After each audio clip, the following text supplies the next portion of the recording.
नमस्कार दोस्तों।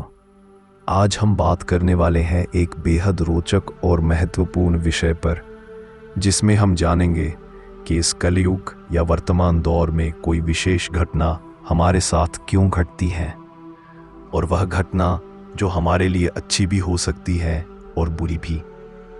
अगर वह घटना अच्छी है तो ठीक है, और वही घटना अगर बुरी निकल जाए तो हम सोचने लग जाते हैं कि हमने ऐसा क्या कर दिया जो ये घटना हमारे साथ ही घटी।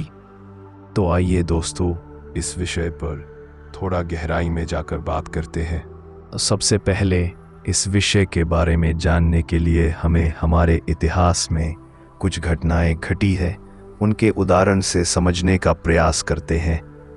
जैसे रामायण की एक घटना को लेते हैं जो वनवास की घटना है, उसे समझने का प्रयास करते हैं।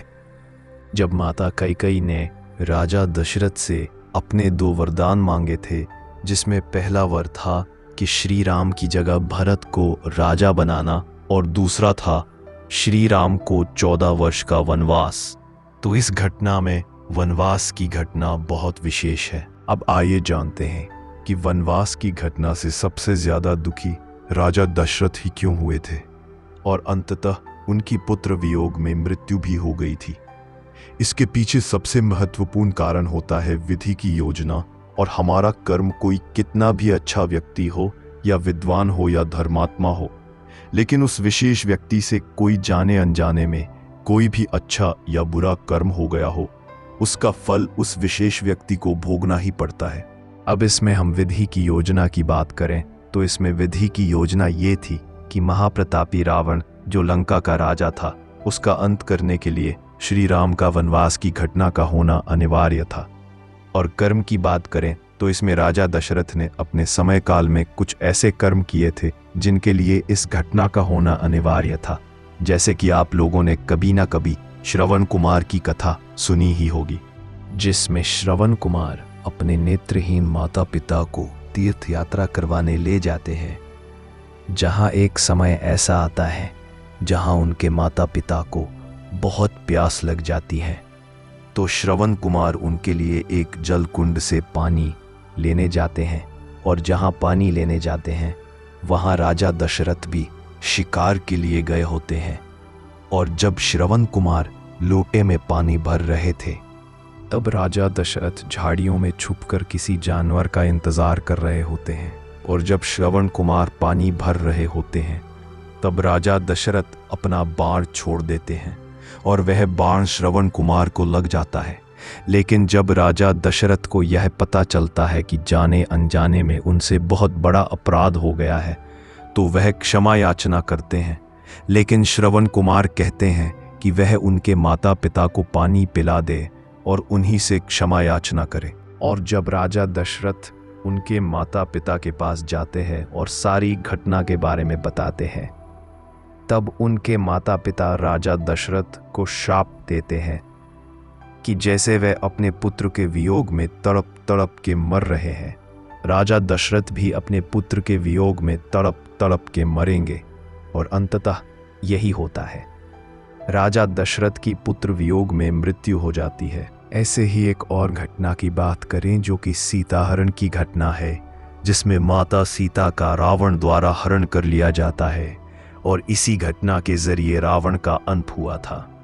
क्योंकि अगर हम गौर करें तो पता चलेगा कि अगर माता सीता का हरण नहीं होता तो प्रभु श्री राम लंका जाते ही नहीं, और अगर श्री राम माता सीता की तलाश में लंका नहीं जाते तो रावण का अंत भी नहीं होता। ऐसी ही एक और घटना की बात करें जो कि द्वापर युग में महाभारत की घटना है, जिसमें कौरवों के अंत के लिए द्रौपदी वस्त्रहरण की घटना का होना अनिवार्य था। क्योंकि अगर ये घटना नहीं होती तो भीम और अर्जुन दुशासन, दुर्योधन और कर्ण को मारने के लिए प्रतिज्ञा नहीं करते। एक और घटना की बात करें जो कि भीष्म पितामह से जुड़ी है, जो एक महापुरुष थे जिन्हें इच्छा मृत्यु का वरदान था, लेकिन उनकी मृत्यु बहुत ही कष्टमय थी।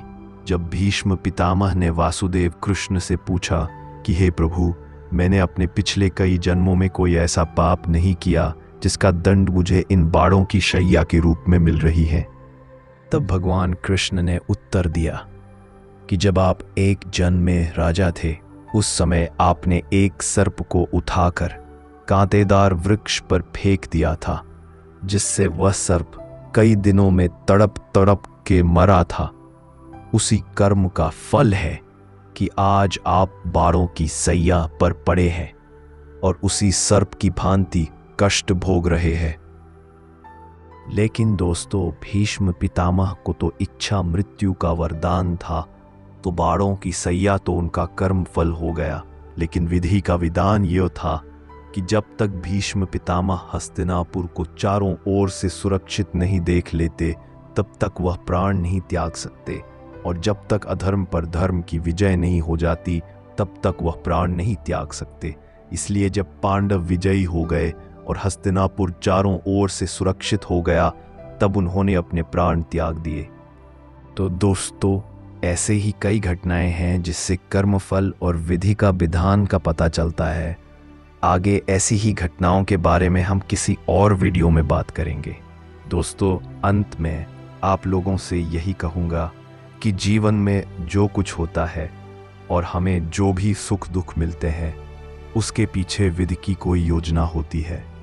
हमारे में इतनी क्षमता नहीं कि हम सब इस विधि की योजना को बारीकी से समझ सके। इस मामले में हम सब अल्प ज्ञान है, हमें भविष्य का ज्ञान नहीं होता।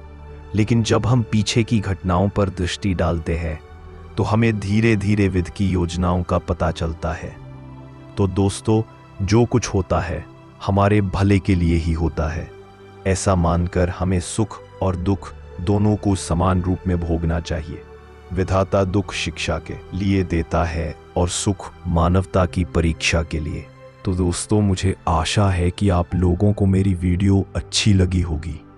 ऐसी ही और वीडियो के लिए चैनल को सब्सक्राइब और वीडियो को लाइक करें। धन्यवाद।